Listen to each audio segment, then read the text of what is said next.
Olá pessoal, tudo bem? Hoje nós estamos começando o segundo vídeo dessa série que eu falei para vocês que nós teremos acerca da Bola de Ouro, né? Então, no primeiro vídeo eu falei sobre a diferença entre as premiações da FIFA e da Bola de Ouro, que muita gente no imaginário confunde as duas coisas, em parte porque de fato durante um tempo elas foram entregues em conjunto, mas porque a notoriedade e a credibilidade se confundem aí no caso, né? A bola de ouro é sinônimo do melhor jogador. A gente entende isso, está no imaginário. Porém, você pensa que a FIFA é responsável por todas as coisas grandes, sobretudo sobre as coisas grandes relacionadas ao futebol. Então, logo a FIFA é da bola de ouro. Aí chega naquela engraçado até, né? Aquela contradição de dizer que o Messi é o filhinho da FIFA, né? Por isso que ele ganha mais bolas de ouro, mas porque então ele tem menos prêmios FIFA do que bolas de ouro, né? Enfim, naquele vídeo eu explico os modelos de votação e faço uma análise histórica, né, desde o período em que foi criada o prêmio FIFA, no período em paralelo com a bola de ouro, e coloco ali, né, convido você a assistir esse vídeo também, que na dúvida, bola de ouro, né? Então eu entendo, e há outras tantas N premiações, né? Premiações de grandes jornais, de revistas, a própria UEFA, né? Importante que agora, a partir do próximo ano, a Bola de Ouro e a UEFA serão em conjunto. Então, novamente, nós voltaremos a ter apenas dois prêmios e não três em paralelo, como nós tivemos aí entre 2016 e 2023, nós tivemos três prêmios, né?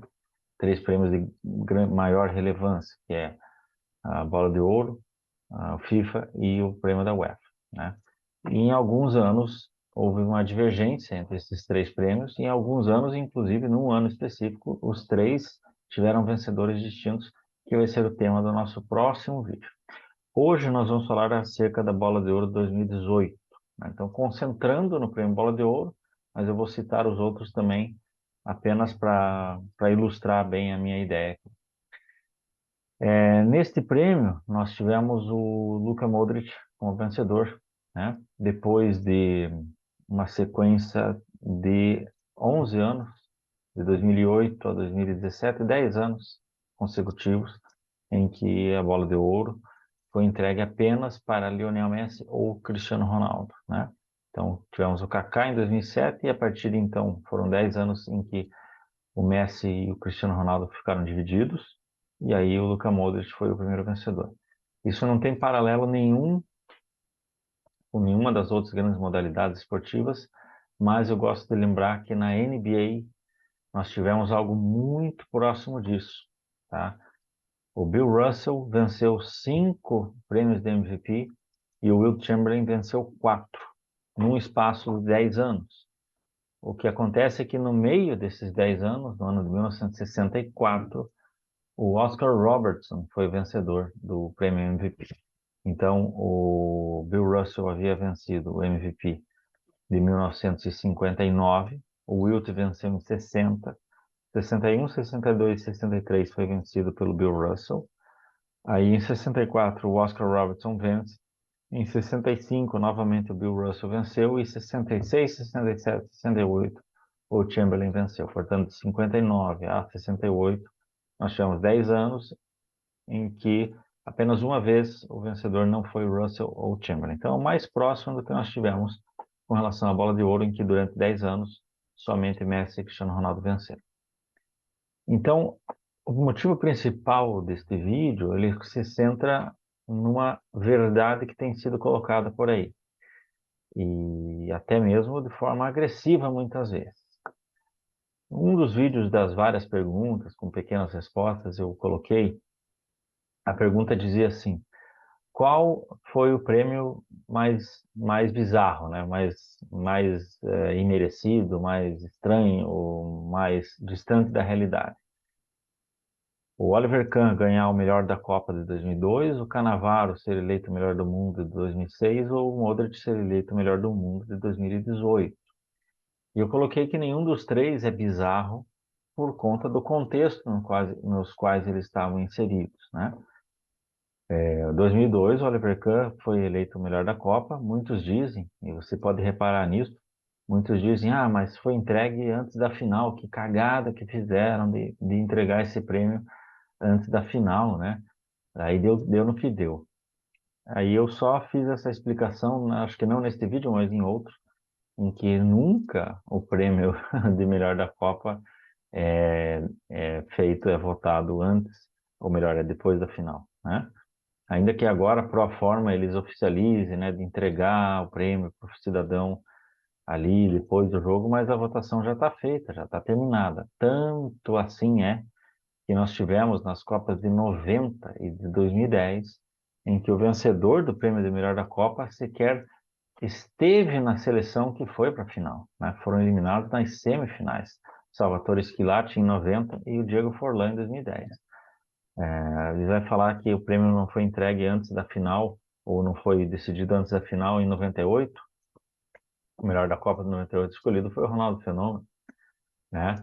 Entre outros tantos casos. E aí, às vezes, coincide, né? 94, 2000 e 2006, o Zidane ganhou também o prêmio e fez aquilo que fez na final, né? É, a expulsão. Então, muitos ali já pensavam que não podia ser, mas aí em 2010, na Copa seguinte, tem o caso do Forlan. Mas, de todo modo, o que o Kahn fez naquela Copa, e a Alemanha só esteve naquela final por causa dele, única e exclusivamente só por causa de Oliver Kahn, que a Alemanha chegou à final da Copa 2002. No caso do Cannavaro, em 2006, eu já fiz, inclusive, o vídeo dos maiores overachievers da história dos esportes e coloco, sim, o Cannavaro como um overachiever, que eu acho um absurdo no contexto da carreira dele, no tamanho de quem ele é e no tamanho de tanta gente que não venceu, né? Então você tem um universo em que o Puskás não tem bola de ouro e que o Cannavaro tem bola de ouro. Então, nesse aspecto, é absurdo dos absurdos. Porém, devemos lembrar que a Copa do Mundo anos de Copa do Mundo é prevalente, a Copa do Mundo é o que prevalece para o prêmio. E eu fiz essa explicação no vídeo, né, da Bola de Ouro não valorizava a Copa do Mundo antigamente, né? E lembremos também do segundo detalhe que o Zidane, além do que ele fez na final da Copa 2006, ele se aposentou a partir daquele dia. Portanto, ficaria até meio estranho um jogador que não estivesse mais ativo vencer o prêmio, muito embora, né, seja relativo à temporada. Mas ali pesou também a questão ética, a questão da postura, né? O Zidane seria um contrassenso até uma premiação naquele momento, né? Ainda que eu ache que o ato dele não deve ser crucificado por isso. E aí chegamos a 2018, que é o tema do nosso vídeo hoje. Mas é importante lembrar que a principal coisa, e eu vou colocar aqui os argumentos sobre esta bola de ouro. O mais cômico é que a contestação a esta bola de ouro, ela nasce a partir quando se contesta, ela nasce a partir de narrativas que vão estar em ampla, total e irrestrita contradição quando são contestadas outras bolas de ouro. Imediatamente a próxima, de 2019, eu me recuso a fazer um vídeo sobre essa bola de ouro de 2019, né? Essa é uma das que eu não vou nem dedicar o meu tempo. Já fiz sobre a de 2015, Messi com Neymar, fiz de 2023 sobre a Copa do Mundo, né, que o Messi venceu contra o Haaland, e vou fazer um terceiro. Mas a de 2019 eu me recuso a fazer, por quê? Se em 2018 dizem que o Cristiano Ronaldo é que deveria ser o vencedor, e as estatísticas dele são a prova contundente disso, em comparação às estatísticas finais do Luka Modric, né, número de gols, até mesmo número de assistências, dizem que é um absurdo. Em 2019, as mesmas vozes fazem coro que o vencedor deveria ter sido Virgil van Dijk, zagueiro, que, excepcional que seja, é zagueiro. E aí você tem todas as estatísticas, ou seja, literalmente, se uma pessoa que diz para você que o Modric não podia ser vencedor, porque é um absurdo a comparação das estatísticas dele com o Cristiano Ronaldo, e essa mesma pessoa disser para você que é um absurdo o Messi ter vencido a Bola de Ouro de 2019 e que deveria ter sido o Van Dijk, é quase como, sabe, dizer que eu não vou tomar água porque pode prejudicar meu estômago, mas você precisa tomar muita água porque senão você fica desidratado. Então são coisas assim que a gente fica meio, tá, mas do que você está falando? Como é que você pode defender uma coisa e não defender outra, né? Ou, como é que, seja coerente no mínimo, né? O exemplo que eu dei até não foi nem dos melhores, mas é que eu quis dizer que é tão incoerente que você não consegue nem achar uma linha em que, não, ok, o cara defendeu o Cristiano Ronaldo em 2018 e o Van Dijk em 2019 por causa disso, que é semelhante à defesa. E, enfim, vamos lá, né? E além disso, a gente pode pensar, né, quantas vezes, quantos casos em que defensores chegaram à final da Bola de Ouro, né, o próprio Maldini, acho que duas vezes, uma lá no final dos anos 80 e outra lá em 2003, né, 94 também, né, mas é o caso em que ainda o Romário não podia participar. Você tem o caso do Roberto Carlos, por exemplo, né, que em 97 chegou no segundo lugar na FIFA, né, na Bola de Ouro em quinto, mas em 2002 ele foi o mais votado em primeiro lugar. Então, achar que é um absurdo o Roberto Carlos ter sido colocado à frente do Ronaldo, né, em 2002, ainda que não venceu, mas foi mais votado em primeiro, achar que é um absurdo isso e defender o Van Dijk, achar que é um absurdo isso e dizer que o, sei lá, vamos colocar o Neuer, né, em 2014 deveria ter vencido, por exemplo, que fez uma Copa excepcional e revolucionou a posição. Então são contradições que você vai percebendo e é mais o caso ainda mais de ressaltar que a Bola de Ouro, apesar de ter com suas contestações, apesar de você achar que aqui e ali deveria ter sido vencedor um ou outro, você vai notar que tem uma coerência muito real ali, né? Uma coerência insuspeita. Outro caso, para finalizar, 96, né, em que a Bola de Ouro foi vencida pelo Matthias Sammer, zagueiro alemão, defensor alemão, em contraponto ao Ronaldo. Mas basta lembrar que o Matthias Sammer venceu a Eurocopa, passo que o Ronaldo naquele ano não conquistou nenhum título, mas era o futebol dele. Então, aqueles que defendem que o Cristiano Ronaldo deveria vencer em 2018, por favor, nunca digam que o Van Dijk deveria ter vencido em 2019. É só uma questão de você não ser ridículo, né? Mas, enfim, eu vou tentar colocar aqui agora alguns pontos sobre essa Bola de Ouro 2018, porque ela vai um pouco além, ela vai além do o Modric não merecia, quem merecia era o fulano. Uma narrativa que existe, que é colocada, é que das duas, uma, né? Conforme quem está falando, né? Se for alguém, vamos dizer assim, isentão, alguém que quer, né, ser mais analítico, mais comentarista, ele vai dizer que a Bola de Ouro 2018 foi vencida pelo Modric para quebrar essa sequência Messi-Cristiano Ronaldo, que estava perdendo a atração do público, que ninguém mais acreditava, que era só Messi e Cristiano Ronaldo, ficava de brincadeira, etc. E aquele ano foi para dar uma resposta a isso, para dizer que não é só os dois, e que sim, é porque eles venceram, porque eles eram muito bons naqueles anos, mas que não é só os dois, não. Já aqueles que realmente partem para a teoria da conspiração, sobretudo os que defendem, né, o Cristiano Ronaldo como superior ao Messi na história, eles vão partir para a narrativa de que foi feito um lobby para que o Cristiano não vencesse, porque vencendo ele ia passar para ter 6 bolas de ouro contra 5 do Messi. Todos os dois argumentos são bastante contraditórios, mas esse segundo é o central aqui para mim, até porque ele vai bater numa contradição de novo. Então, se você acha que o Cristiano só perdeu 2018 porque para não passar o Messi, por que que ele ganhou em 2013 então? Qual que é a justificativa objetiva para que o Cristiano Ronaldo tenha sido vencedor do prêmio Bola de Ouro, que era entregue FIFA Ballon d'Or, e aqui eu sei, né, coloquei já no primeiro vídeo que o Ballon d'Or foi vencido pelo Ribéry. O FIFA foi vencido pelo Cristiano Ronaldo, mas com a mais votos contabilizados no prêmio FIFA, se eles são dados em conjuntos, questão aritmética, o Cristiano Ronaldo venceu o FIFA Ballon d'Or de 2013. Mas qual que é a justificativa para ele ter vencido 2013, sendo que ele não ganhou absolutamente nenhum título, né? Nenhum. Então, nada que justifica que ele tenha vencido essa bola de ouro 2013, né? Mas, aí, em 2013, a gente entende que o Messi tinha 4 bolas de ouro consecutivas, então, para dar uma graça, eles deram esse prêmio para o Cristiano Ronaldo. Embora o Messi não devesse também ter vencido 2013, quem deveria ter vencido era o Franck Ribéry, alemão, francês, que joga no Bayern de Munique. Então, ali houve uma questão da impressão que foi decisiva, sobretudo porque aumentou pela primeira vez na história o prazo, com 2 semanas. Nessas 2 semanas aconteceu o jogo Portugal e Suécia.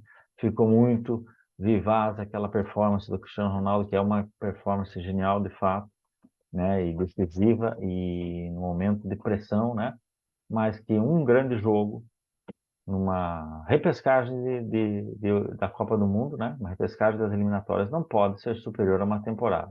Se uma Copa do Mundo, há quem conteste que uma Copa do Mundo valha mais do que uma temporada, como que podem considerar que um jogo de repescagem valha mais do que uma temporada? Essa é a pergunta que fica para mim. Então, são várias contradições nessa argumentação. Mas essa argumentação, até deixei anotadinho aqui só para não esquecer, mas essa argumentação, ela vai centrar em 3 argumentos, né? Essa ideia de que a bola de ouro foi entregue por manobras políticas, seja para quebrar o duopólio, seja para evitar que o Cristiano passasse o Messi, qual das duas versões que se compra. Essa defesa vai ter 3 argumentos. O primeiro argumento é de que de que o Luka Modric não merecia ter vencido o prêmio, né? O Luka Modric não fez por merecer o prêmio. Então, se foi politizado, se foi manipulado. Então, argumento 1, o Luka Modric não merecia ter vencido o prêmio. Segundo argumento, que vem na sequência, é que o Cristiano Ronaldo deveria ter vencido esse prêmio. E o terceiro argumento é de que ninguém além do Cristiano Ronaldo poderia contestar esse prêmio, poderia ser o eventual merecedor da bola de ouro. Então, eu vou falar desses 3 argumentos nesta ordem. Comecemos, então, pelo argumento de que o Luka Modric não mereceu este prêmio, né? Foi quase que como um bode expiatório. Falaram assim, putz, a gente precisa de alguém para colocar no lugar do Cristiano Ronaldo, já que o Messi não pode, já que o Messi não tem condições de vencer. Já vamos falar sobre isso. Já que o Messi não pode vencer, e a gente tem que evitar que o Cristiano vença. Vamos pegar alguém aí. Me diz um nome aí. Aí começaram a dar alguns nomes e não, mas não vai ter como justificar, não vai ter como justificar. Pega esse croata aí, número 10. Por quê? Porque como ele joga no Real Madrid, tá junto com o Cristiano Ronaldo, então ele não teve menos conquistas do que o Cristiano Ronaldo, e na Copa, querendo ou não, ele chegou na final, né? Fez uma bela Copa. Então, o Portugal foi eliminado mais cedo. Então a gente joga isso aí para dizer que é por isso que ele ganhou. Pronto, acabou. Beleza, vamos embora. Então foi pensado assim, e aí eles passaram um roteiro para todos os votantes, dizendo: ó, né, vocês podem até votar em fulano e ciclano, mas a gente não pode permitir que o Cristiano Ronaldo vença, né? Temos que evitar isso. E aí acabou dando o Modric. Mas se isso é verdade, né? Se houve esse lobby, claro que eu estou exagerando aqui, né? Estou usando umas hipérboles, mas se houve esse lobby anti-Cristiano Ronaldo, e se o Modric ele não era merecedor, vamos pensar em alguns fatos aqui. Então, essa manipulação ela aconteceu ao longo de um ano. Ela foi progressiva, ela não foi para votação, né? Ela foi durante toda a temporada de 2017 e 2018. Porque lembremos que o Luka Modric foi escolhido o melhor jogador do Mundial de Clubes de 2017. É óbvio que o Mundial de Clubes não tem peso nenhum, a rigor, para um clube europeu. A gente sabe disso, eu já falei e defendo isso claramente. No entanto, ele foi escolhido o melhor jogador daquele Mundial, né? Se você observar a atuação dele na semifinal, que o Real Madrid estava perdendo para o Al, Al Jazeera, não lembro o nome do time, que é o do Romarinho, o Al Jazeera saiu na frente no placar, 1-0, e teve um gol anulado na sequência. Bem anulado, mas enfim. parecia que o Real Madrid ia cair naquele dia. E aí o gol que inclusive o Cristiano faz nasce de uma bela de uma assistência do Modric.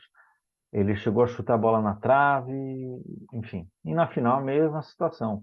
Novamente, ele foi decisivo ali em vários momentos de movimentação no ataque contra o Grêmio. Chutou uma bola também na trave. O gol acabou sendo de falta, né?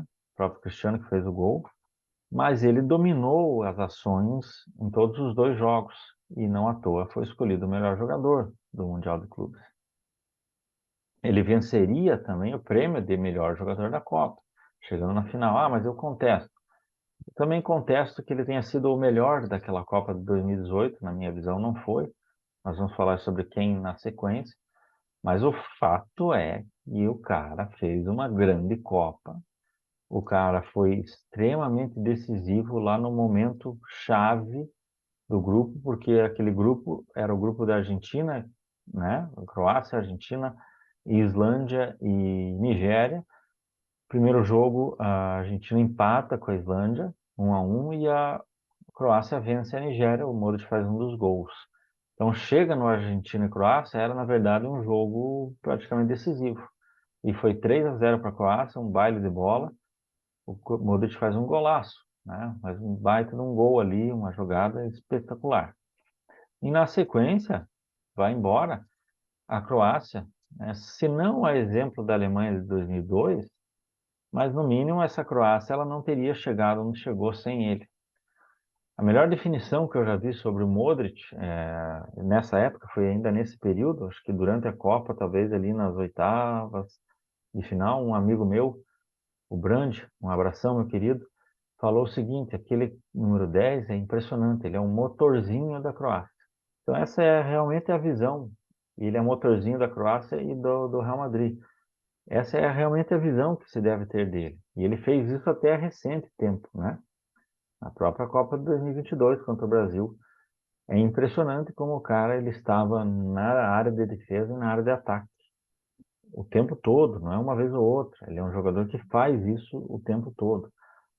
O modo como ele controla os passes, né? O modo como ele é o regente da coisa, como ele observa, ele tem uma visão de jogo muito absurda e uma precisão de passes que é extraordinária, né? É do nível dos maiores de todos os tempos. A gente tanto tempo falou-se, né, de que o Xavi, e realmente é um extraordinário meio de campo, uma das coisas que mais se ressaltou nele foi sempre o percentual de passes, sempre passando dos 90%. O Modric é a mesma coisa. Eu fiz uma pesquisa aqui de alguns números pelo site Football Reference, que é extremamente completo, né? Eu sugiro para vocês pesquisarem no Football Reference, assim como no Basketball Reference. Enfim, nessa temporada, pegando números dessa temporada do Modric pelo Real Madrid, ele deu mais de 2.000 passes, ou próximo de 2.000 passes, acho que chegou a passar de 2.000 passes, tentou mais de 2.000 passes, com 90%, mais de 90% de acerto nos passes. Então pega esse número, 2.000, um cara que dá 2.000 passes e acerta 90% dele, né? Então, mais de 1.800 passes ele acertou. Então, ele acertou mais passes do que a quase totalidade de jogadores de alto nível tenta, né?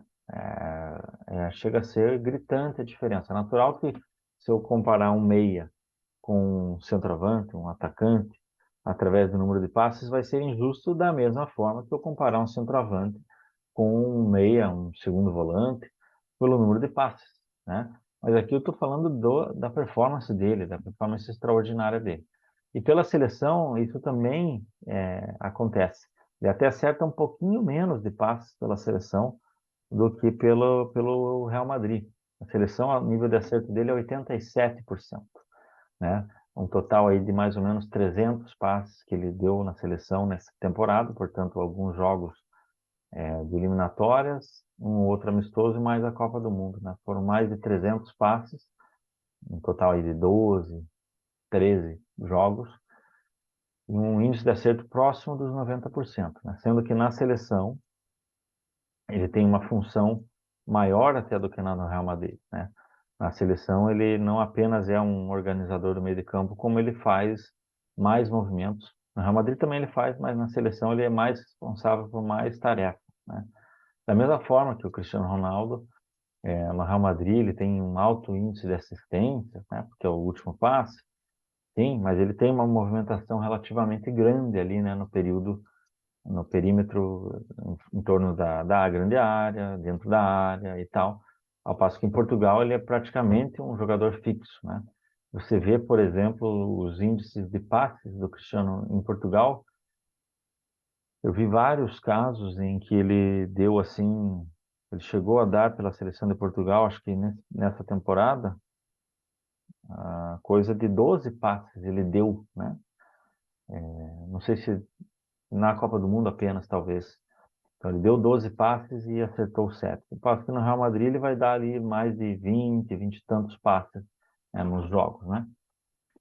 E desarmes, pensando em desarmes também, naturalmente que um meia tem que realizar mais desarmes do que um atacante. Eu não estou comparando os dois, dizendo que o Modric é melhor do que o Cristiano Ronaldo porque dá mais passes ou faz mais desarmes. Estou falando de função. O Modric tem um índice de acerto em desarmes de 60%, né? Um índice bastante alto, se você considerar, sobretudo, a forma física dele, né? Então, é um cara que se posiciona muito bem, que antecipa muito bem, que antevê jogadas muito bem, né? Ao passo que um atacante, um centroavante, não vai nem ter que fazer esse tipo de função. Então, não sobrecarrega o cara, deixa o cara maximizar a potência dele ali, né? E outra coisa interessante, se vocês notarem os depoimentos do Vini Júnior, né? Ele é um cara que sai aqui do Brasil, vai para o Real Madrid, passa por aquele período de adaptação, já de novo começam a surgir aquelas teorias aqui no Brasil, de está sendo preterido, preconceito e blá blá blá. Estou falando dentro do Real Madrid, já. Estou falando dentro do Real Madrid, por que ele demorou tanto. Mas uma das coisas é que ele tinha que aprender realmente a aprimorar tática, passe e situações no jogo, né? Coletivo. E ele falou não uma nem duas vezes do quanto o Modric ensinou ele, e ele praticamente acredita o Modric como aquele passe de 3 dedos. E se você vê que o Modric ele não faz isso no passe para o lado, ele não faz para enfeitar, às vezes ele faz passes em vertical, né? Com a bola por cima, fazendo esses 3 dedos. Eu já vi ele fazer gol assim, inclusive, né? Ou tentar chutes a gol dessa forma também.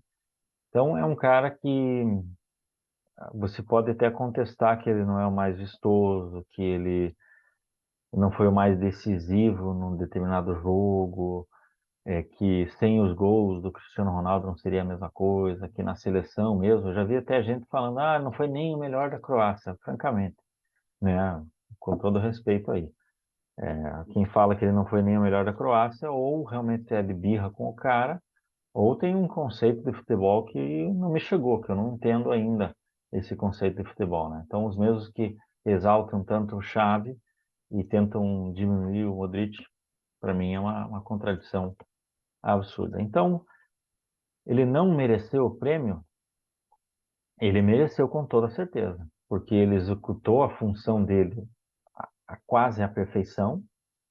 E para falar em quase perfeição e para fechar a parte dele, vou citar um número. Na final da Champions League, tá? No jogo final da Champions de 2018 contra o Liverpool, o Modric tentou e realizou 73 passes. 73 passes ele deu e acertou 68. Então, é fora da realidade. E, repetindo, não são passes para cá, passes para lá. Não é um zagueiro dando passe para o lateral, não é um goleiro passando para o zagueiro.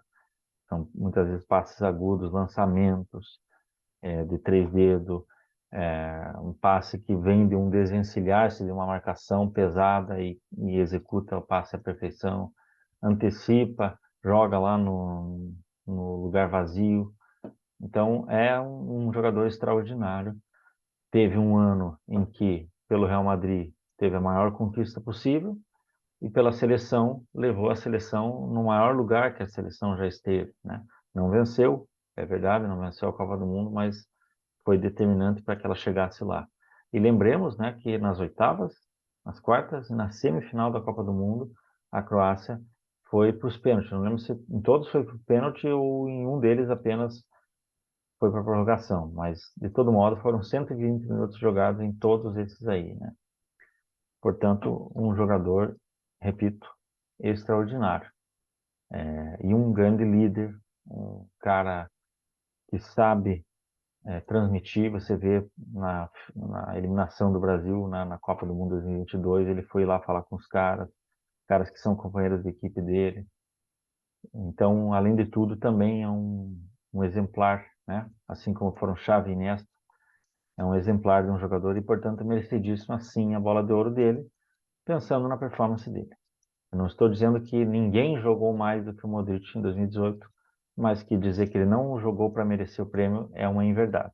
Ele mereceu o prêmio, sim, ele fez por merecer o prêmio. Chegamos ao argumento 2, de que se o argumento 1 é verdadeiro, o 2 é que o CR7 deveria ter levado o prêmio. Nossa, não tem como contestar. Aquele ano do Cristiano foi fantástico e roubaram. Usam o termo roubaram a bola de ouro, né? Eu não entendo como alguém pode pensar isso, né? Ainda mais dizer esse termo roubaram, mas é o que é dito. Então vamos lembrar aqui a temporada 2017 e 18 do Cristiano Ronaldo, citar alguns momentos que são colocados como prova em conteste. Comecemos já pelo final, pela Copa do Mundo. Pergunta: Cristiano Ronaldo fez uma grande Copa do Mundo em 2018, na sua opinião? A minha resposta é que não. Minha resposta é que ele não fez uma grande Copa do Mundo. Minha resposta é que ele fez uma excepcional partida contra a Espanha, na abertura da Copa do Mundo. E, naturalmente, que ele conhece de ponta a ponta aquela seleção espanhola, né? Ele conhece todos os jogadores. Metade é colega dele e metade ele enfrentava toda semana, né? Então, não estou diminuindo aqui a performance dele, foi um jogo extraordinário, foi uma das grandes atuações individuais numa partida de Copa do Mundo, se você considerar a fase de grupos como equivalente aos playoffs, né? Nós temos um vídeo especial aqui no canal, qual foi a maior atuação individual em uma partida de Copa, mas ali para aquilo, para chegar nisso, a gente simplesmente limou partidas de fase de grupos. A gente eventualmente citou, mas a gente falou que tem que ser eliminatório. O critério de corte era esse. E por isso a gente falou lá de Zidane, Maradona, Pelé e tantos outros, né? Mas, de fato, foi uma grandiosa atuação do Cristiano Ronaldo, um hat-trick, né? Um pênalti, um chute mais ou menos da entrada da área, que eu lembro que dá um desvio em alguém, acho que chega a desviar e enganar o goleiro, e por fim uma falta, muitíssimo bem cobrada no momento chave, no momento em que, se não fosse por ele, perdia, né? Mas o fato é que ele não fez uma grande Copa do Mundo, e eu não estou falando aqui de resultado final da seleção portuguesa.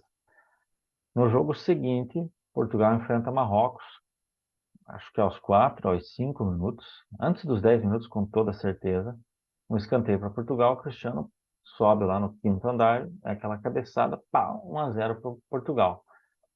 Mas ele termina a grande atuação dele na Copa do Mundo aí. A primeira partida e esse início contra Marrocos. O jogo seguinte, a sequência do jogo contra Marrocos foi um jogo moroso, um jogo com poucos lances agudos, um jogo bem truncado, bem parado, um jogo pesado, né? A gente pode dizer assim. Não me lembro agora se o Marrocos tinha vencido o Irã ou empatado com o Irã na partida de estreia, não me lembro sinceramente qual que foi o resultado. Mas enfim, na sequência, o terceiro jogo é Portugal contra o Irã. E ali o Cristiano já não teve uma boa performance no jogo todo, bem escondido. Não me lembro quem que faz o gol, se foi o Bernardo Silva ou o Bruno Fernandes, posso estar confundindo novamente os dois. Não lembro qual dos dois, ou até um terceiro jogador. Sinceramente, não me lembro quem fez um gol, mas um golaço, né? Uma trivela, assim, 3 dedos. Vai lá no cantinho. E o Cristiano bate um pênalti no final desse jogo e perde, né? Só que esse pênalti não foi assim, ok, para cumprir tabela esse jogo. Era decisivo, era fundamental que Portugal vencesse contra o Irã, porque aí a seleção de Portugal iria se classificar em primeiro lugar.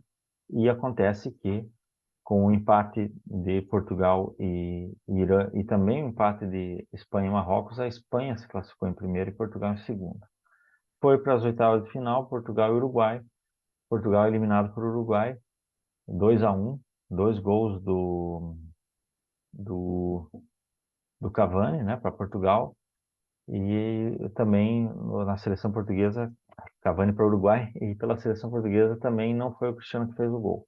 Acho que foi. Não vou falar aqui para não falar besteira, mas eu coloco para vocês na descrição, né, quem foram os autores desses gols contra o Irã e contra o Uruguai, mas não foi o Cristiano Ronaldo. Também teve atuações apagadas. O momento mais lembrado do Cristiano contra o Uruguai é ele ajudando o Cavani a se retirar de campo, né? Enfim. Então ele não teve uma grande atuação na Copa do Mundo.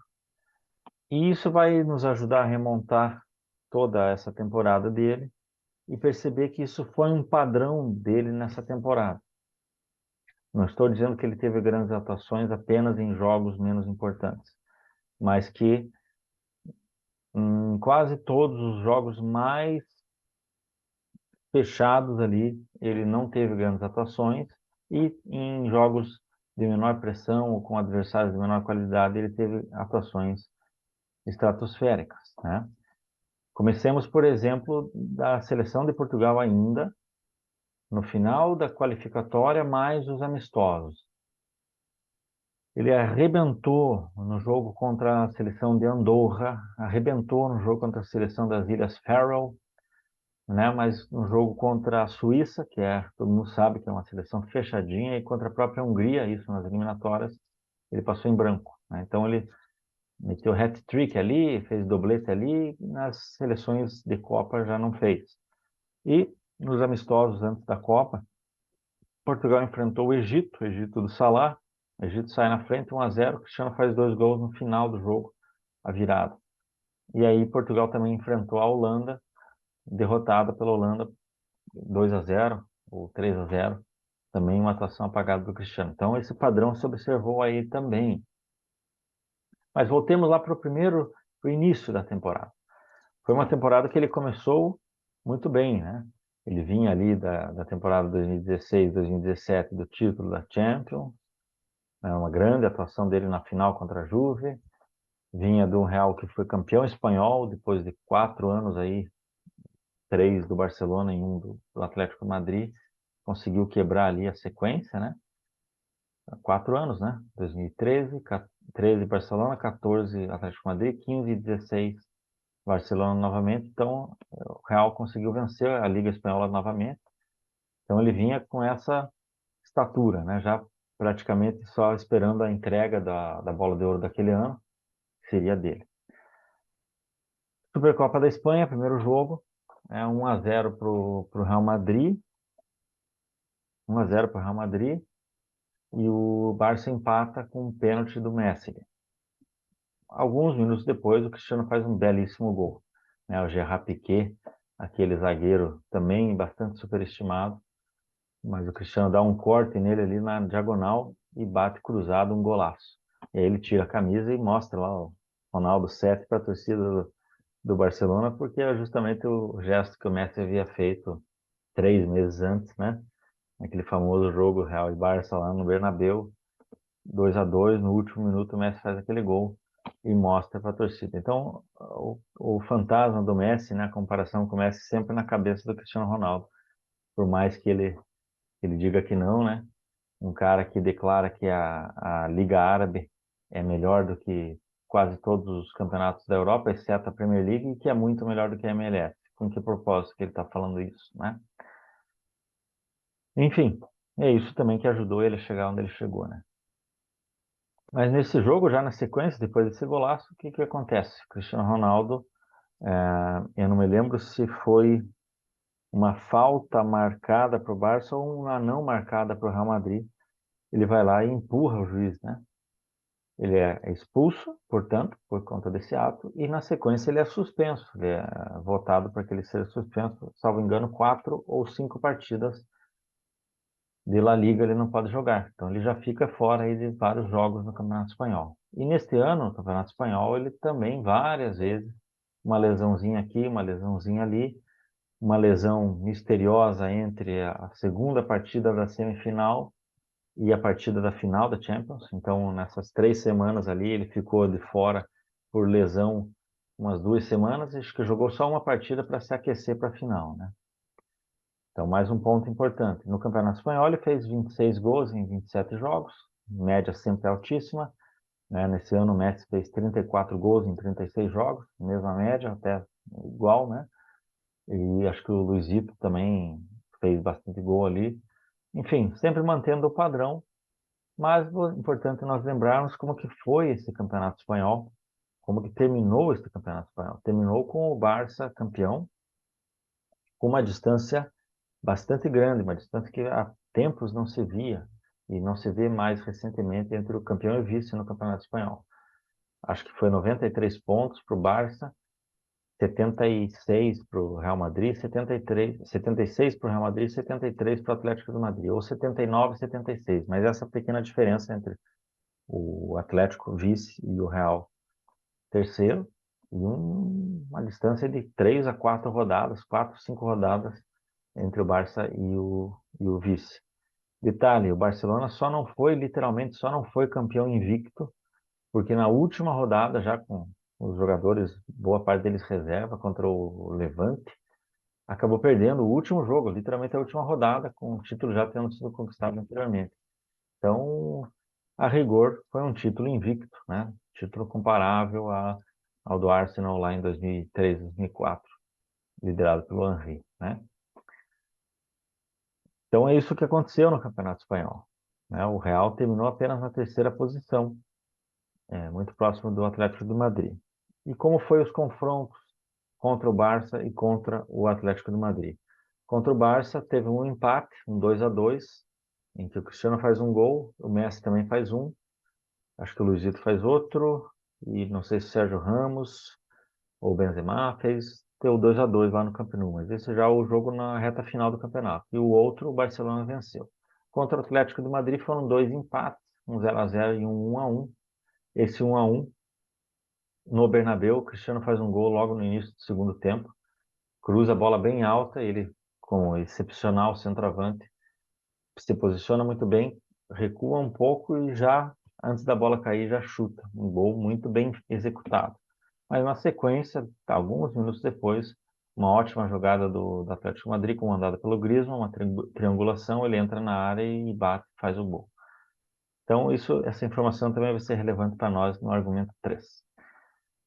Mas enfim, então esse foi o Campeonato Espanhol. Os jogos nos clássicos ele sempre comparece, mas não fez a diferença, como muitas vezes havia feito. E os maiores contenders dele também brilharam nesses momentos em que eles se enfrentaram no Campeonato Espanhol. O grande ponto pró Cristiano Ronaldo, lembrando também da Copa do Rei, né? A Copa do Rei, o Real Madrid acabou sendo eliminado nas oitavas de final, né? Logo cedo, pelo um timinho lá, acho que o Leganés, né? E o Cristiano tinha, num jogo anterior, acho que do Campeonato Espanhol, tinha sofrido uma lesão, olho roxo, né? Então, era notícia, assim, a manchete. Cristiano treina com o olho roxo e não vai jogar contra o Leganés. E aí o Real acabou sendo eliminado, né? Então, uma eliminação precoce na Copa do Rei, um Campeonato Espanhol bem abaixo do esperado, ainda que individualmente tenha entregado, né, feito ali o feijão com arroz bem feito, de sempre. Feijão com arroz do Messi, do Cristiano Ronaldo, do Pelé, do Maradona é um feijão arroz bem temperado, um arroz diferente do que os outros, né? Então, o feijão com arroz desses caras, né? O ano ruim desses caras é o ano da vida de muitos jogadores, tá? Então, é esse padrão que a gente está estabelecendo e é a partir disso que nós estamos analisando. Mas aí o fato é que também na Champions League nós tivemos ali a atuação dele contra o PSG, foi uma grande atuação, ainda que tenha tido brilho também ao redor, né? E contra a Juventus, que chega nas quartas de final, ele tem aquele jogo memorável, né? Foi 3-0 para o Real Madrid, acho que ele fez 2 gols, mas um dos gols foi aquela bicicleta histórica, né? Aplaudido pela torcida adversária, um gol histórico absurdo. Porém, também, exemplo da Copa do Mundo, parou aí. O Cristiano também parou aí nas quartas de final, jogo de ida.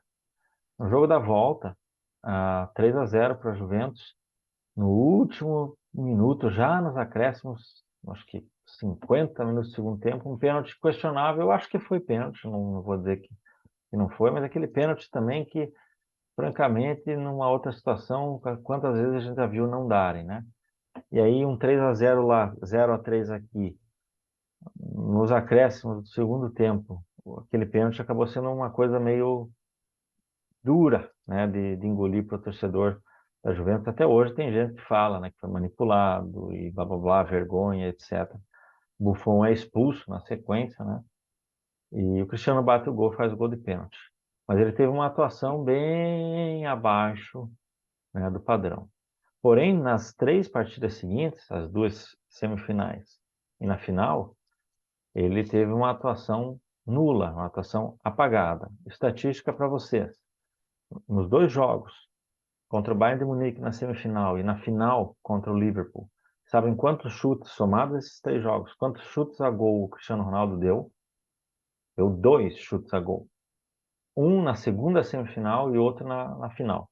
2 chutes a gol em 3 jogos contra Bayern e Liverpool. Portanto, no momento mais preciso, o que ele mais sabe, pode, consegue fazer, ele não fez.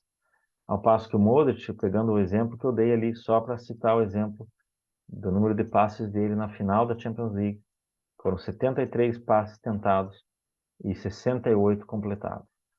Cristiano, naturalmente, repito, não tem nada a ver comparar um centroavante com um meia pelo número de passes, mas ele também deu muito poucos passes e um índice de acerto inferior ao percentual do Modric, né? Então ele teve uma movimentação muito pequena, muitos dizem que ele já tinha acertado a saída do Real Madrid, então que influenciou isso nele, né, a mental dele, mudado para Juventus, ele parece que ele conta para os caras, né, no vestiário que estava saindo e tal. E de todo modo, o Benzema e o Bale tiveram atuações homéricas naquela final, né? E principalmente, né, o Mohamed Salah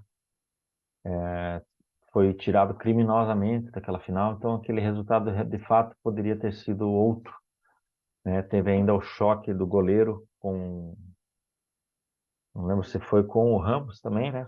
O choque do goleiro que afetou ali o goleirão do Liverpool, tanto que ele comete aquele erro grosseiro para o Benzema fazer o gol. E o Bale é o cara que entrou ali no jogo e decidiu, inclusive plasticamente. Então, pegando todos esses pontos que eu passei para vocês, né, de os jogos mais agudos, mais fases mais agudas, ele não ter tido grandes atuações, contra os times de maior nível, ele ter tido boas atuações, mas que não foram superiores, talvez, aos colegas dele e também ao principal adversário. Pelo fato de, ao longo do ano, ele ter ficado fora muitas vezes aí por algumas lesões e por suspensão. Pelo fato de também a seleção de Portugal, né, natural que ele sempre foi diferencial, mas não ter feito nada de extraordinário na Copa, no comparativo com vários outros jogadores. Então, dizer que ele deveria ter levado o prêmio porque foi artilheiro da Champions, me parece um argumento muito raso que vai entrar numa ampla contradição com as N vezes em que o Messi foi artilheiro da Europa, chuteira de ouro da Europa, artilheiro daqui e dali, e contestam os prêmios que ele venceu, né? 2019 é contestado. O Messi foi artilheiro absoluto da Champions League, foi chuteira de ouro da Europa. Só para não entrar muito nesse argumento, mas alguém, repito, diz que o Cristiano deveria ter vencido em 2018 e diz que o Messi não deveria ter vencido em 2019, para mim é aquele que o cérebro buga, né? Começa a ferver o cérebro e estoura assim. Não é possível que a pessoa defenda essas duas coisas juntas. Defender as duas coisas isoladamente, beleza, dá para a gente contestar. Defender as duas coisas juntas, para mim, ou é má intenção mesmo, né? Tá provocando, ou né? Ou realmente não tem um conceito de futebol que eu consiga alcançar, que eu entenda do que está falando. E aí vamos para o último argumento, que é o de que o CR7 era o único possível vencedor, né? Então, o Modric venceu, quem deveria ter vencido é o Cristiano Ronaldo. Por quê? porque o Modric não deveria vencer e também porque não tem ninguém outro que poderia ter sido colocado ali. E aí eu vou citar 4 pessoas, citar em ordem crescente, né? Vou citar 2, daí um terceiro e um quarto. Os 2 que eu vou citar é o Kylian Mbappé e o Lionel Andrés Messi. O Messi, nesse ano, ele teve uma atuação que foi a seguinte: campeão espanhol e campeão da Copa do Rei, doblete nacional. 2 competições na qual o Real Madrid é o principal outro nome, além do Barcelona, né? Ele foi artilheiro do Campeonato Espanhol. Na Copa do Rei ele não foi artilheiro, mas ele também fez gol na final e deu assistência. Então ele foi absolutamente decisivo, né? E prevalente para que o Barça tivesse essas 2 conquistas. Na Champions ele tem uma ótima, excepcional atuação nas oitavas contra o Chelsea. No jogo de ida, um empate, um gol dele, decisivo. E no jogo de volta, ele dominando o jogo totalmente. Então ele teve grandes momentos, momentos excepcionais, comparáveis aos momentos excepcionais do Cristiano Ronaldo, que até em vários aspectos superior. No entanto, assim como o Cristiano Ronaldo, o Messi teve a questão de que nos momentos bem agudos ele ficou devendo, não deu certo, né? Na Copa ele começa perdendo um pênalti contra a Islândia, contra a Croácia uma atuação apagada, um Modric que passou o trator ali por cima, mas quando a Argentina estava prestes a ser eliminada, ele fez um gol muito bonito e muito importante contra a Nigéria na fase de grupos, levando a Argentina à classificação. Nas oitavas, aquela atuação protocolar, né? Fez 2 assistências. Na verdade, foi um chute que ele dá no gol e o jogador argentino esperto estica a perna e consegue desviar fazendo o gol. E o outro, uma assistência daquelas milimétricas, né? Ele jogou com a mão quase, né? Aquela bola para o Agüero fazer o gol. Mas não foi decisivo, não foi fundamental, porque estava 4-2 para a França, já no finalzinho. Então, no momento mais agudo, ele ficou devendo, vamos dizer assim. E na Champions a mesma coisa, né? As quartas de final contra a Roma, o Barça vence na ida por 4-1, mas um jogo em que foi muito mais demérito da Roma do que mérito do Barcelona, tanto que os 2 primeiros gols são gols contra. E no jogo da volta, a Roma vence por 3-0. Então, no jogo decisivo da Champions, no jogo decisivo da Copa, o Messi não esteve tão presente. Da mesma forma que o Cristiano Ronaldo nas semifinais e final da Champions e nas oitavas de final da Copa do Mundo. Então, eles foram equivalentes nesse ponto, se nós pararmos para pensar. Número de gols muito próximos também na soma total da temporada. O Cristiano fez mais gols na Champions, o Messi fez mais gols no Campeonato Espanhol e fez vários gols na Copa do Rei que o Cristiano nem sequer jogou. Então, na soma, deu praticamente igual. O Kylian Mbappé é a mesma coisa, só que o oposto. É igual, só que o oposto, né? Tipo defender o Cristiano Ronaldo Bola de Ouro 2018 e o Van Dijk Bola de Ouro 2019, né? Mais ou menos a mesma coisa. O Mbappé, ele tem tudo quanto é título, né? Tirando a Champions, né, que foi eliminado pelo Real Madrid, e é um ponto bem importante para nós falarmos, mas ele ganhou o Campeonato Francês, a Copa da França e a Copa da Liga Francesa, os 3 campeonatos nacionais, venceu todos. E foi campeão da Copa do Mundo. Na Copa do Mundo, especialmente contra a Argentina nas oitavas de final, ele foi o grande nome. Ele fez 2 gols e o pênalti que o Griezmann faz na abertura do placar, o Mbappé pega a bola lá e dá aquele Usain Bolt total, né? Então ele foi absolutamente decisivo contra a Argentina e fez também gol, acredito eu, que na final, né? Na final ele fez um gol. Só que justamente todas as Copas nacionais, no próprio Campeonato Francês e na seleção francesa, na Copa do Mundo, o Mbappé era um coadjuvante de luxo. Ele, cara, ponta firme, mas coadjuvante.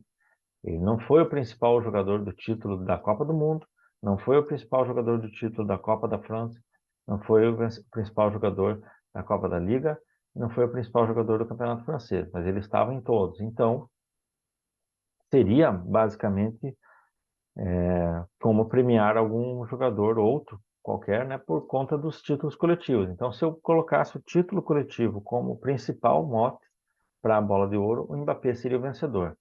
Mas na atuação individual, ele primeiro que ele podia contar com muita gente boa, tanto na seleção quanto no Paris, que colaborava e decidia muito, né? No Paris você tinha próprio Cavani, Di Maria, né? Na seleção, Antoine Griezmann e outros caras ali que foram muito importantes. Então, eu não acho que o título coletivo, por si só, deva ser a bola de ouro. Então, nem o Messi, nem o Mbappé poderiam suplantar o Cristiano Ronaldo nesse ano, né? Muito próximo, muito igual ali, assim, conforme o peso que você dá para dizer para lá e para cá, mas justamente eu não acho que nenhum dos dois foi superior ao Cristiano Ronaldo, né? Ainda que o Messi tenha sido votado, por exemplo, o melhor do mundo nessa temporada pelo jornal inglês The Guardian, né? E acho que na própria revista 442 também. Mas no demais, voltando lá para Modric, para citar, o Modric ganhou todos os prêmios importantes, ele ganhou todos, né? Ele ganhou FIFA, ele ganhou o Bola de Ouro, ele ganhou o UEFA, ele ganhou o melhor da Copa, ele ganhou o melhor do Mundial de Clubes e ele também ganhou a World Soccer, que eu falo no ano de 2010, né? Que o Xavi ganhou a World Soccer, que o Iniesta ganhou pelos Bola de Ouro e tal. Então, também pela World Soccer. Então, as mais prestigiosas premiações, todas o Modric venceu. Então, isso só isso diz que se houve um lobby, foi um lobby e muita gente foi paga para que o Modric fosse eleito, né? E justamente o Mbappé, apesar de todos os títulos coletivos e importantes, o fato dele não ter sido decisivo, protagonista absoluto, é que coloca ele como um quinto, sexto lugar aí nessa nossa lista. Mas num quarto lugar, quase igual ao Cristiano Ronaldo, na minha visão, poderia estar junto a ele, mas que também por um detalhezinho aqui e ali que não ficou, que é o Mohamed Salah. Salah nesse ano ele bateu o recorde à época, né, de gols na Premier League, só agora superado pelo Haaland, 32 gols. Na Champions ele fez 11 gols, né, ele foi o segundo artilheiro, Cristiano 15, ele 11, mas ele também, diferentemente, na verdade, do Cristiano Ronaldo, ele teve, nesses momentos que foi ficando mais agudo, ele teve atuações mais vistosas, a meu ver, do que o próprio Cristiano. Na semifinal contra a Roma, ele é absolutamente decisivo, né? E nas quartas de final também contra o Manchester City, ele já havia sido bem decisivo. Então, ele fez 4 gols somando, né, os 2 jogos das quartas, os 2 jogos da semi, ele somou 4 gols. Então, à medida que foi progredindo, ele continuava sendo o principal nome do Liverpool. Chega na final, criminosamente ele é tirado de campo, né? Lesão totalmente proposital do Sérgio Ramos. Como é que ele não foi expulso? Eu não me lembro agora, mas ele não foi expulso, né? Então, são vários pontos importantes. E pela Copa do Mundo, né, o Egito, falei desse amistoso, né, do Egito contra Portugal, que ele fez o gol e Portugal vira, mas na Copa ele não consegue jogar na estreia, né, ele não estava apto ainda, ele teve uma recuperação recorde, uma recuperação de muito sacrifício. Nos 2 jogos seguintes do Egito, derrotado, mas o Egito marcou 2 gols nesses 2 jogos da primeira fase, 2 gols dele, né. Então era o cara que realmente, nos times em que ele estava, ele tinha um protagonismo muito absoluto, muito forte. Fez muitos gols na soma, mesmo número de gols do Cristiano Ronaldo, né? Somando os gols em Copa, em Liga e Champions, ele fez o mesmo número de gols do Cristiano, mas o Real foi campeão e o Liverpool foi vice, né? Da Champions League. Então, não daria para dizer que ele foi superior ao Cristiano Ronaldo. Igual, né? Tanto o Mbappé quanto o Messi, quanto o Salah, atuações na temporada não ficaram nada a dever para o Cristiano Ronaldo, né? São alguns pontos que você pode pesar mais para lá e mais para cá. Mas houve sim uma pessoa que, na minha visão, foi melhor do que o Cristiano Ronaldo nesse ano e também, na minha visão, foi melhor do que o Modric, né? Que poderia ter vencido e que não venceu por questões N que a gente pode colocar.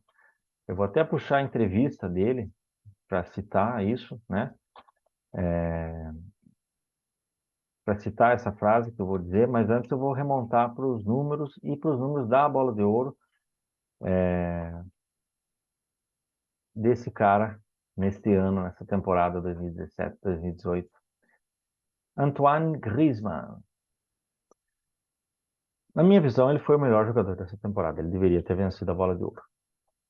O que não quer dizer que eu acho que a Bola de Ouro do Modric foi roubada, que o Modric não deveria ter ganhado. Como eu disse, se houve um lobby, se houve um suborno, o que seja, foi feito durante o ano todo.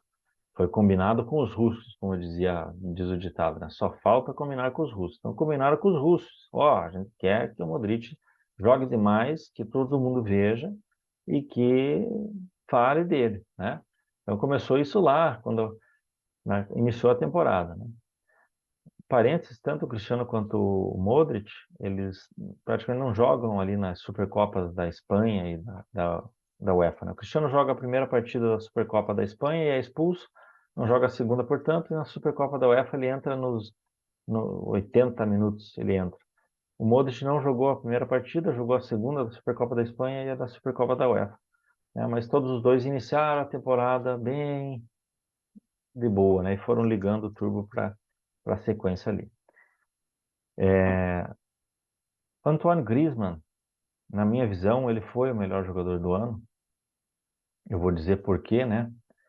Mas eu quero remontar então aos números dele, alguns fatos aí. O melhor ano, a melhor temporada do Antoine Griezmann foi a de 2015 e 2016. Naquele ano ele jogou enormemente, mas naquele ano foi o ano em que o Cristiano venceu a Champions, né? Naquele ano o que aconteceu? O Antônio Griezmann jogou uma enormidade, mas o Atlético Madrid foi quase campeão espanhol, né? Perdeu por 3 pontos ali, 88 pontos contra 91. O Atlético de Madrid foi quase campeão da Champions League, perdeu nos pênaltis na final para o Real Madrid. E a França foi quase campeã da Eurocopa, perdeu na prorrogação. Porém, individualmente, ele foi formidável em toda a temporada, né? Em 2016, estou falando. O Campeonato Espanhol ele foi o motor que levou realmente o Atlético a disputar o título. Foi o que fez a diferença para o Atlético chegar na final da Champions. E na Eurocopa ele teve uma atuação magnânima, realmente, e ganhou, né, o prêmio de melhor jogador da Eurocopa. Em 2018 ele não fez uma temporada à altura de 2016, mas ainda assim fez uma temporada formidável e foi, na minha visão, o melhor daquele ano, né? Na Copa do Mundo, a França, que chegou na final e foi campeã, teve o Griezmann marcando 4 gols e dando 2 assistências. Sobretudo nos jogos do mata-mata, né, das oitavas em diante, em todos os jogos, sem exceção, ou o Griezmann fez o gol ou deu passe, ou deu assistência, né? Na Bélgica, que foi o jogo mais tenso, assim, né, da semifinal, ele fez a assistência, né, 1-0 para a França. Na final, ele marcou um gol de pênalti. Contra a Argentina, ele fez um dos gols e deu um passe. E contra o Uruguai, ele foi absolutamente decisivo, né, na quarta de final. Porém, também, o Atlético de Madrid foi campeão da Liga Europa nesse ano. Ah, mas a Liga Europa não é Champions League. É verdade, mas aí a gente vai entrar numa discussão mais ampla. Só que você tem seleção e Atlético, não apenas seleção, não apenas Atlético, mas seleção e Atlético de Madrid. No Atlético de Madrid, como eu falei para vocês, o Atlético de Madrid termina vice-campeão no jogo lá no Bernabéu, dá 1-1, um gol dele contra o Cristiano Ronaldo. Então, o Atlético terminou 3 pontos à frente do Real Madrid. Então, na pior das hipóteses, ele foi igual e a equipe dele terminou à frente do Cristiano Ronaldo. E na Copa ele foi o melhor jogador da França e deveria talvez ter sido votado como o melhor jogador da Copa toda. Ele ficou em terceiro, né? Lembremos que o Modric venceu, segundo foi o Hazard e terceiro foi ele. Mas aí, uma contestação que a gente pode fazer de uma forma geral, enfim, no piores hipóteses, ele foi um dos 3 melhores da Copa e o melhor da seleção campeã, né? Então, esse é o ponto. E na Liga Europa ele teve uma atuação formidável, né? Semifinal do Atlético Madrid foi contra o Arsenal. Ele foi decisivo nessa semifinal. Inclusive faz um gol já com 1 a menos. O Atlético estava com 1 a menos. Ele faz o gol de empate, né? Um gol individual que garantiu a classificação para a final. E na final ele teve uma atuação extra classe, né? Foi 3-0 para o Atlético de Madrid contra a Olympique de Marseille. E ele fez 2 dos 3 gols desse 3-0. Então, para terminar, na minha visão, pessoal, o Griezmann foi o melhor do ano naquele ano, o Modric foi o segundo, os dois superiores ao Cristiano Ronaldo. Mas se alguém que dava para contestar, alguém que, pô, foi sacaneado, deveria ter ganhado, não é o Cristiano Ronaldo, é o Griezmann. E um ponto que corrobora isso, eu vou dizer para vocês, vou colocar as imagens aqui, na Bola de Ouro, né, os votos que nós temos acesso a isso. Então, outro ponto, né, que o pessoal que gosta de criar a teoria da conspiração, procure os votos, procure quem votou, procure em quem foi votado. E você vai ver como é que funciona. Naturalmente que o Modric, ele foi o que mais recebeu votos, ele recebeu 700 e tantos pontos, porque na Bola de Ouro atualmente é assim, você coloca 5 jogadores, o primeiro ganha 6 pontos, antigamente era 5, agora é 6. O primeiro ganha 6 pontos, 4, 3, 2, 1, tá? Então todo jornalista vai mandar lá o seu top 5, vai ser 6, 4, 3, 2, 1. O Modric foi o que mais recebeu votos em primeiro lugar, acho que um pouco mais de 40 votos em primeiro lugar, e também somou mais pontos. Uma margem muito boa para o segundo colocado, que foi o Cristiano Ronaldo, quase 300 pontos de diferença. Portanto, pensar num lobby com quase 300 pontos de diferença é, na verdade, uma burrice, né, gente? Porque é muito voto, é muito ponto para ter sido feito um lobby. E, de todo modo, o Cristiano terminou em segundo, mas com em torno daí de uns 40, 50 pontos à frente do Griezmann. Só que o Griezmann recebeu mais votos do que o Cristiano Ronaldo em primeiro lugar. O Griezmann recebeu 30 votos em primeiro lugar, o Cristiano 19. Então, uma diferença bem considerável. E mais um ponto bem importante. Desses 19 votos do Cristiano, não todos, mas a maioria desses votos foram de países de menor representatividade. O Messi recebeu 6 ou 7 votos em primeiro lugar de países também muito pequenos, né? Ao passo que o Griezmann ele foi considerado o melhor do mundo na Bola de Ouro por países como a própria Argentina, Itália, Alemanha. Então, os mais fortes. No Brasil, que é o Kleber Machado, o jornalista que é eleito, ele votou no Modric, mas ele também colocou o Griezmann à frente do Cristiano Ronaldo. Então, nos principais países do futebol, o Griezmann foi mais votado do que o Cristiano Ronaldo. E no total ele recebeu mais votos em primeiro lugar do que o Cristiano Ronaldo. Então, a pessoa que mais poderia contestar esse não prêmio foi o Griezmann. E eu vou terminar lendo, né, um trecho dele próprio. O título diz: Não sei o que mais eu preciso fazer para ganhar a Bola de Ouro. Falando, naturalmente, comparando com 2016, que tudo que ele fez. E em 2016, por que que ele não ganhou? Porque o Atlético Madrid não ganhou o Campeonato Europeu, não ganhou o Campeonato Nacional e a França não ganhou também o Campeonato Europeu que ela tinha disputado. Em 2018, ele ganhou a Copa do Mundo e ganhou o campeonato, né? E aí o Griezmann, que ficou no top 3 da Bola de Ouro, foi Modric, Cristiano e ele, né, os 3 colocados. O Griezmann faz assim, eu vou ler para vocês para finalizar o vídeo. Primeiro, quero dar os parabéns ao Modric, que é o Bola de Ouro. Ele fez um grande ano. Eu estou feliz pelo meu ano e ganhei os objetivos que tinha. É um grande orgulho estar no pódio da Bola de Ouro, ser campeão do mundo. Estou aqui por respeito aos meus companheiros e aos candidatos, né? Aí na sequência ele brinca, ele fala, né? É algo histórico que dá vontade de te ver em casa. Vamos ver de ter em casa. Vamos ver na próxima vez.